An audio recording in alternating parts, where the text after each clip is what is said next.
আপনার মাকে এই তিনটি কথা কখনো বলবেন না, নয়তো আপনাকে সারা জীবন কাঁদতে হবে। যদি আপনার মা আজও বেঁচে থাকেন তবে এই ভিডিওটি শেষ পর্যন্ত অবশ্যই দেখুন এবং কমেন্টে লিখুন আলহামদুলিল্লাহ। প্রথমত, মাকে বলা আপনি কিছু জানেন না। যখন মা কোনো পরামর্শ দেন তখন তাকে এটা বলবেন না যে আপনি কিছু জানেন না। মনে রাখবেন, যখন আপনি কথা বলতেও জানতেন না তখন তিনিই আপনাকে কথা বলা শিখিয়েছেন। দুনিয়ার সবচেয়ে বড় অভিজ্ঞতা যদি কারো কাছে থাকে তবে তা আপনার মায়ের কাছে আছে। দ্বিতীয়ত, মাকে কখনো বলবেন না আপনি আমার জন্য কি করেছেন।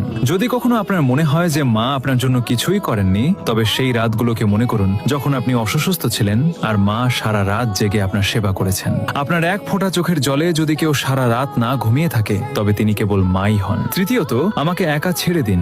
রাগের মাথায় মাকে কখনো বলবেন না আমাকে একা ছেড়ে দিন, কারণ একদিন তিনি সত্যিই আপনাকে চিরদিনের জন্য একা ছেড়ে চলে যাবেন। তখন আপনি চাইবেন কেবল একবার তার সাথে কথা বলতে, কিন্তু তখন অনেক দেরি হয়ে যাবে। যদি আপনার মা বেঁচে থাকেন তবে